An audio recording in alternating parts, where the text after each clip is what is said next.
Today, I'm going to be talking to you about the ethical considerations in psychology related to testing individuals who are deaf.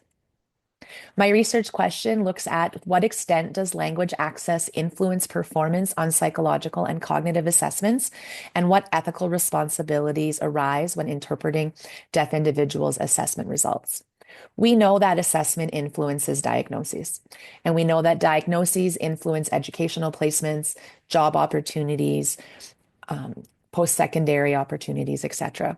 So interventions and services are often guided by our assessment results, and invalid assessments can be harmful.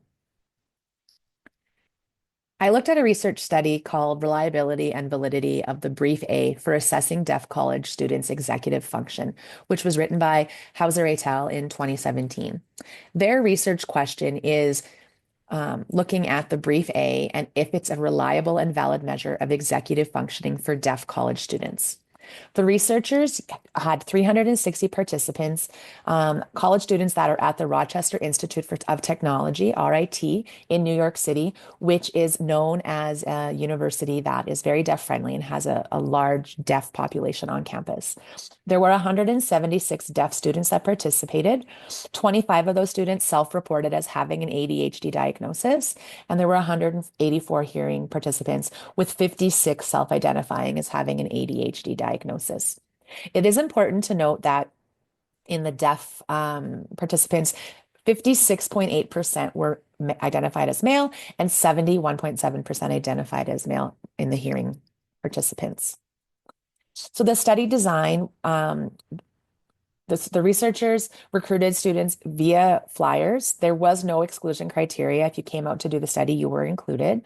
The researchers were examining the reliability and validity of the Brief A by comparing responses between the deaf and the hearing groups. The ADHD groups of individuals, as well as a small randomized subgroup of non-ADHD individuals, completed the Brief A as well as the CARS, which is the Conners Adult ADHD Rating Scale, and they did the long version self-report.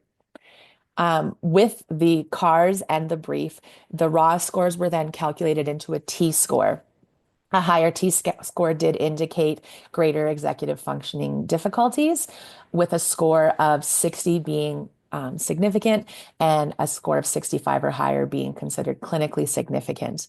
So, and the researchers validated the data to the deaf research group as well. What they found was that the Brief A has a very comparable reliability for deaf and hearing college students. The results were consistent with the manual's hearing normative sample, and the assessment tools could could be and are appropriate when they are properly validated.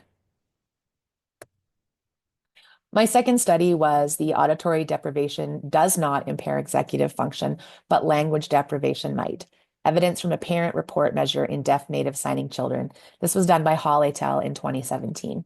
Their research question looked at auditory deprivation, and does auditory deprivation or being deaf impair executive functioning, or is it language deprivation that's the more important factor? Hall et al., they reviewed previous studies that had looked at two central components of executive function. They looked at behavioral regulation, which was the goal-directed behavior of competing desires, emotions, or impulses that might interfere with achieving a goal. The idea of being able to switch to a new goal when things are appropriate.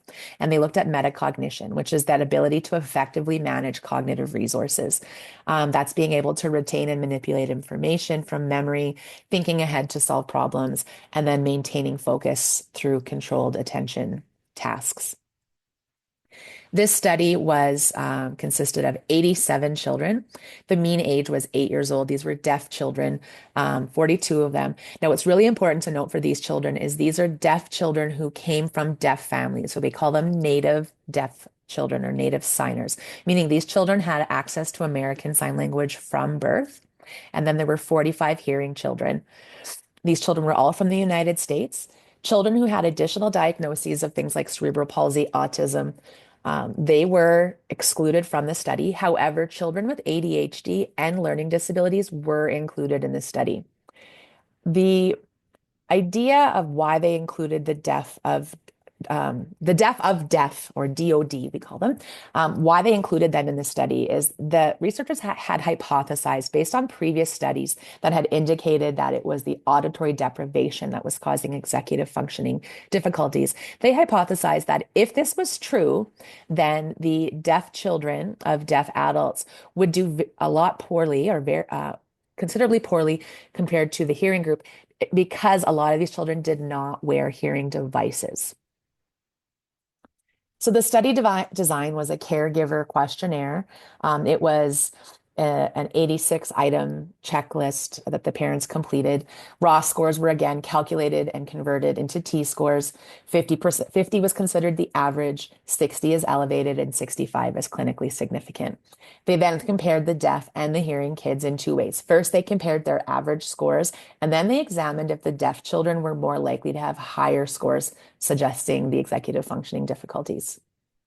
What they found was that the deaf signing participants, they scored very similar to the hearing participants, and that there was really no evidence of auditory deprivation causing executive functioning difficulties.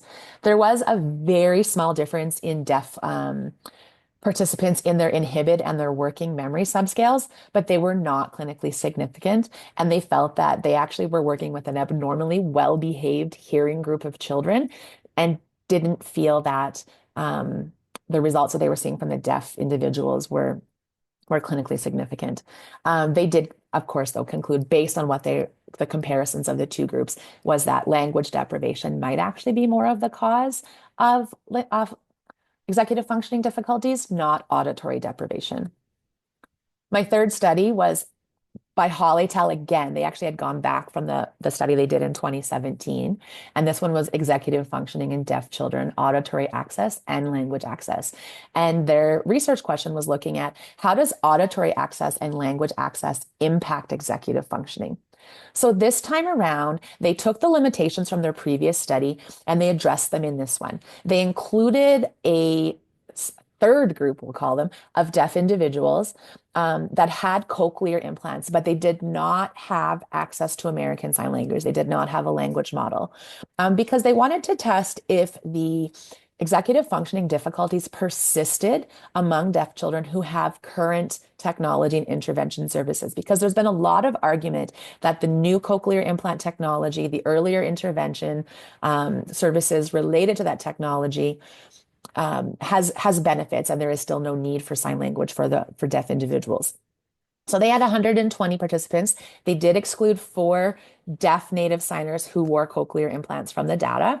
There was 45 hearing children, 49 deaf native signers who were again exposed from sign language at birth, and then 26 oral cochlear implant users. So these children all received their cochlear implant before the age of 3. They were in an oral focused environment, and they attended mainstream schools. They did exclude the native signers with cochlear implants and any children with additional diagnoses, except for ADHD and learning disabilities. So again, improving upon that previous study, they wanted a performance-based measure this time as well, because we know a parent questionnaire is very subjective. So the parents did complete the 86-item parent questionnaire, which was just like the previous study, broken down into 8 subscales. But then they added on a performance-based assessment of executive function as well. What the researchers felt was that successful performance on all tasks required both behavior regulation and metacognition, which is identified in the parents' questionnaire. And they wanted to ensure that the participants and the researchers were dealing with each other directly and not using the interpreters, so that the results could be properly assessed. So the parent questionnaire asked the parents how often those various behaviors were a problem in the last 6 months. And then they did the performance-based assessment, which was all done with randomized task order. There was a bag that had 6 eggs inside of it, and the child pulled out an egg that had a task, sorry, four eggs attached to it. And they would pull out the task, and then that would be the performance-based task that they would complete. And then there was a sustained attention task using nonverbal IQ. And then again, these tasks all were not subjective. They were very, very easily scored and rated. What they found from the study was that the oral cochlear implant users had a significantly higher mean scores in executive functioning related to both the hearing controls and the deaf native signers on all three behavior regulation subscales. Consistent with their previous study, the hearing controls and the deaf native signers differed only in the inhibit subscale, and it was so minute that they didn't feel that it impacted the overall score of those individuals. Cochlear implant users did have higher mean scores than the hearing controls in all three cases, and that the oral cochlear implant users also had higher mean scores than the deaf native signers on the monitoring subscale as well. So this finding again indicates that auditory access alone does not explain the outcomes, because if this was the case, the deaf native signers would not have done as well as the hearing participants. So based on this, again, it could be concluded that the language development must really be considered when you're interpreting assessment results. The fourth study was by Language and Theory of Mind, a study of deaf children by Schick et al. Now, Schick et al., they had three research questions, which you can see here on my screen. But essentially, what they wanted to know was, what is the relationship between language development and theory of mind in deaf children? So just to kind of put into perspective and make sure you're understanding theory of mind. Theory of mind is that ability to understand that other people have different thoughts, beliefs, and feelings of your own. So people think differently than yourself. So this participant, there was 176 deaf participants. They were aged 4 years old to 8 years, 3 months. All of the deaf groups, hearing loss was identified before 18 months of age. All of the participants, there was equal amounts in each age group, and they all had normal nonverbal IQ and nonverbal sequence memory scores. There were 86 oral deaf individuals up as a part of this group. So again, when we're talking oral deaf, these are the individuals that do not have access to sign language. And that oral deaf was a combination of cochlear implant users and hearing aid users. Then there was 90 ASL using deaf. Now they've broken the ASL using deaf into two particular separate groups. There's deaf of deaf parents, or deaf native signers that we've seen in previous studies. And then we have deaf of hearing parents. So these children have access to sign language, but likely did not have it from birth, received it later on either via school or parents that were learning ASL alongside their children. And then there were 42 hearing children used as the control group. So the study for this, the deaf children had a little bit different testing that happened with them compared to the hearing children, and I'll explain that a little bit in a little moment. But they looked at measures of nonverbal intelligence using the pattern construction subtest and Knox's cube test, and they also looked at some false belief reasoning with the deaf children. The oral deaf children, in terms of their language, they looked at spoken word vocabulary comprehension, general spoken English syntax comprehension, and comprehension of false complement clauses. And they used assessments that were normed to hearing children. And these were all English-based assessments. And then the researchers compared their findings across all three groups of children. Now, the signing deaf children, because there is no existing standardized test for ASL, all of the tests were designed specifically for this study and were adapted from tests for spoken English. The design of the tests and the items were based on research literature on which aspects of ASL showed the developmental things that were needed across each age range in the study. And mostly it focused on complex syntax, morphology, and vocabulary. Three ASL tests were designed and carried out with the oral deaf children. Back up. The three tests of ASL were devised and they were parallel to the English language test that the oral deaf children had taken. But again, these were all tests that were normed against deaf children so that we could get a good language level. And then the hearing children took the false belief reasoning tests only, which are the same tests that both deaf groups took. And the reason why this happened is that the deaf children were not tested on their nonverbal IQ or their language due to limitations on testing day. They didn't have available personnel on the day that the control data was collected. And then again, the researchers compared the data between all of the groups. What they found was that there really was no difference between the hearing children and deaf children on theory of mind tasks. The participants that had stronger language tended to do better on theory of mind. They found that both the hearing and the deaf of deaf groups were significantly performing better than the groups of deaf children with hearing parents on the standard verbal false belief reasoning and low verbal theory of mind games. But interestingly enough, by about age 7, the deaf of hearing group fell directly between where the deaf of deaf and the oral deaf groups were scoring, which suggests that as they were getting more exposure to accessible language, that was helping them to catch up. We know that theory of mind is strongly linked to specific language skills, particularly vocabulary and complex language understanding. So that is those specific language skills are more important than grammar ability, which again suggests that assessment performance depends really heavily on language experience.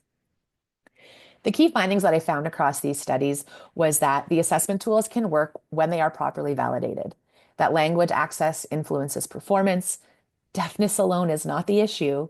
Interpretation matters just as much as the administration of the assessment, and assessments may be misleading if the language history is ignored or misunderstood.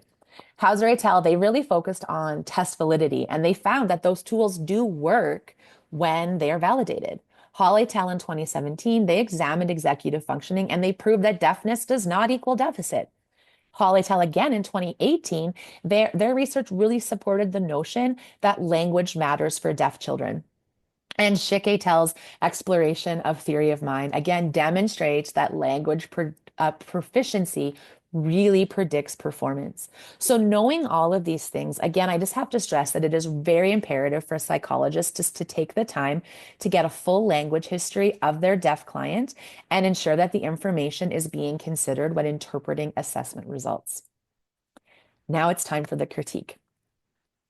These studies did a lot of things well. They focused on understudied population in a very respectful manner. Hall and Schick, they really utilized deaf-friendly design space. They created a norm of deaf individuals for a deaf norm group, and they didn't rely on interpreters. When they were assessing and collecting data, they had researchers who were able to communicate directly with the individual in their preferred language. There was no dependency on an interpreter to ensure that the material was being interpreted correctly. They compared 3 different subgroup of deaf individuals. Often deaf individuals are clumped as one big chunk of they're deaf or they're not. And they really looked at the fact that there actually is kind of 3 subgroups within deafness. There's your deaf children of deaf adults who have grown up with access to sign language from birth. You have deaf children of hearing parents who are learning sign language, whether that be through school or at home, but who may not have had access to sign language immediately at birth. And then you have your oral deaf individuals who are not provided access to sign language. They explored multiple studies that have been done in the past, and they worked really hard to prove or disprove what those studies had previously looked at. And all of them resulted in very similar conclusions across all 4 of the studies. They all have recognized that deaf is not created equal and that the challenges of the previous work looked at often thought that the deaf was the same. Where the studies were limited is there was smaller sample sizes. Knowing the size of the deaf population across the world, the sample sizes were relatively small, and we have to consider that all of the sample sizes came out of the United States, and the bulk majority of the participants were Caucasian middle class. Representation in the samples, obviously, that would be a problem in terms of mainly Caucasian, mainly middle class, but also there were some issues in regards to Hauser. Hauser, his participants all had college level or above reading levels, which is not necessarily the norm in the DHH population. And so the question is, what would happen with his results if the language access of those individuals had differed? There is a heavy focus on executive functioning, and we know executive functioning is a really small piece of the puzzle when you're looking at the overall picture of an individual. So it would be important for future studies to look at areas that would allow us to kind of have a better overall picture of how to best assess deaf individuals. And I found that the recommendations to overcome language deprivation was missing. The studies looked at the oral kids and consistently identified that the oral kids were not performing as well, but there was no indication if these results were ever shared with other researchers or even with the families themselves. My personal reaction to this research, I was very fascinated by the research because I find that a lot of the findings that they found are very relevant in my own experiences. I've often seen reports that do not mention a child's deafness or take into account their language levels. I once had two students that were given diagnosis of moderate intellectual disability and were to be placed in a FIAT program. However, I had a very strong deaf teacher. She was deaf herself, and she really pushed for those two students to be placed in our deaf and hard of hearing program instead of the FIAT program because she strongly felt if they had access to more sign language that these individuals would do very well. Um, and so the students were placed with us, and we found very similar to the SHIX study is that when they had access to sign language, their skills consistently improved. And nicely, thankfully, we had a wonderful psychologist who came back, observed the students a year later, and wrote and said, I don't believe my reports and my previous findings are appropriate for these students any longer. And he took into consideration their language abilities, which again comes back to our whole first principle of psychologists and our code of conduct and code of ethics and the idea that it's people first and we have to look at the client first. And so that psychologist's ability to go back and alter the assessment findings and diagnoses really showed that they were an ethical psychologist. Um, Language access has emerged as a critical variable that's often overlooked in assessment, and which again, this really highlights the critical need for early intervention of deaf and hard of hearing children so that there is an understanding of how this impacts deaf and hard of hearing children and their families. So when I'm connecting this to professional practice, I kind of looked at the three branches of psychology in my mind, and I see educational psychologists, guidance counseling, and clinical psychology. Educational psychologists, they really need to be aware of assessments and what assessments are available and the most appropriate when they are making decisions for assessing deaf and hard of hearing individuals. And they have to make placement recommendations. And when they do that, they have to really consider the whole child and their language history. Guidance counselors, they do have to acknowledge the language level of the individual that they are working with and how that can impact their functioning. And they need to be able to refer their individuals to appropriate agencies if they're not able to provide appropriate supports. Clinical psychology as well. The clinical psychologist really needs to consider the language history when determining a diagnosis. And they need to be willing to consider and reconsider and consult. The plan for treatment needs to be in the client's preferred language. And so if they're not able to provide that, it's really important that they seek a referral or get a deaf expert in place. And again, it all comes down to that first principle that we need to consider the client, not ourselves as psychologists, when we are making decisions. And so it's really important to have multiple perspectives. When I think of the ethical implications for the field, a huge part of it is competence. The psychologist needs to understand the importance of language history, needs to be able to interview for language history, um, and deal directly with the individual whenever possible in their preferred language. I just stress that psychologists should not be afraid to refer. You don't know what you don't know. So if you don't know, ask, get the experts, and really look deeper into that language history because all of the research shows that that really impacts results. When we look at non-maleficence and benefits, the whole idea is that psychologists, we have an ethical duty not to cause harm to others. And failure to acknowledge or account for language history is harmful. Any modifications that are done to an assessment, because modifications can be done to an assessment, but any modifications that are done really need to be accounted for and documented in the reports and acknowledged so that another person reading the report can truly understand how the results came to be and that can make appropriate decisions related to that. so that they cannot be misinterpreted. When we look at justice, we need to avoid bias. Deaf does not mean dumb. Deaf does not mean can't. And so we really have to look at that we are ensuring fair and equitable assessment practices. It is really ethically problematic to interpretize standardized assessment results without considering a deaf person's language history, because language access significantly influences performance across multiple cognitive domains. So I'm going to just conclude looking at some recommendations for practice.